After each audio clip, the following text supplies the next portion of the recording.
संध्या का समय था जब मुंबई की सड़कों पर हल्की बारिश की बूंदें गिरने लगीं।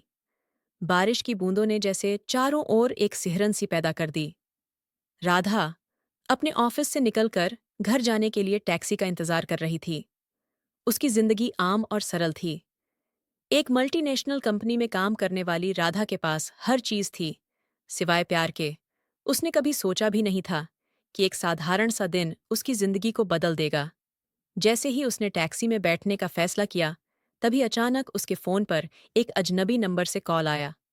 आवाज गहरी और रहस्यमयी थी। राधा, तुमने मुझे पहचाना? राधा चौंक गई। उसे यह आवाज पहचानी हुई लगी, लेकिन वह उसे याद नहीं कर पा रही थी। उसने घबराकर पूछा, तुम कौन हो?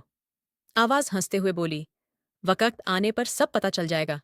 बस इतना जान लो कि मैं हमेशा तुम्हारे करीब हूं, तुम्हारे हर कदम पर नजर रखता हूं। राधा के शरीर में ठंडी सिहरन दौड़ गई। उसने फोन बंद किया और तुरंत टैक्सी ड्राइवर से कहा, जल्दी से मुझे घर ले चलो। टैक्सी तेजी से चलने लगी, लेकिन उसकी धड़कनें और तेज हो गई थीं। घर पहुंचते ही उसने दरवाजा बंद किया और कमरे में आकर बैठ गई। उसे समझ नहीं आ रहा था कि क्या हो रहा है। कौन था वह अजनबी? क्या वह कोई पुराना जानकार था या कोई खतरा? अगले दिन ऑफिस में भी राधा का ध्यान काम पर नहीं था। वह बार बार उस आवाज के बारे में सोच रही थी।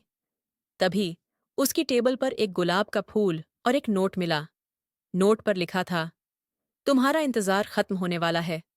प्यार तुम्हारे करीब है, लेकिन उसे पहचानना आसान नहीं होगा। राधा के हाथ कांपने लगे। उसने इधर उधर देखा, पर किसी पर शक नहीं कर पाई। कौन हो सकता है? उसके दिमाग में सवालों का बवंडर था। कुछ दिन बीत गए और अब वह रोज उस अजनबी से फोन पर बातें करने लगी थी। वह अब धीरे धीरे उसे पहचानने लगी थी। उसकी बातें राधा के दिल में उतरने लगी थीं। लेकिन वह अब भी नहीं जानती थी कि वह कौन है और कहाँ है। एक दिन वह अजनबी ने उसे मिलने के लिए बुलाया। उसने कहा, राधा, आज रात 8 बजे मरीन ड्राइव पर मिलो। तुम्हें सब कुछ समझ में आ जाएगा। राधा उलझन में थी, लेकिन उसके दिल में उत्सुकता थी। क्या वह सच में प्यार था या फिर कोई धोखा? उसने तय किया कि वह जरूर जाएगी। रात 8 बजे मरीन ड्राइव की लहरों के पास खड़ी राधा का दिल तेजी से धड़क रहा था। तभी एक साया उसकी ओर बढ़ा। उसकी आंखें अंधेरे में उसे पहचानने की कोशिश कर रही थीं। जैसे ही वह करीब आया, राधा के होश उड़ गए। वह कोई और नहीं, बल्कि उसका पुराना प्रेमी अर्जुन था, जिसे उसने कई साल पहले खो दिया था। अर्जुन ने मुस्कुराते हुए कहा, मैं हमेशा से तुम्हारे साथ था राधा, लेकिन अब समय आ गया है कि हम फिर से साथ हों। राधा की आंखों में आंसू थे, पर उसमें एक अजीब सी खुशी थी।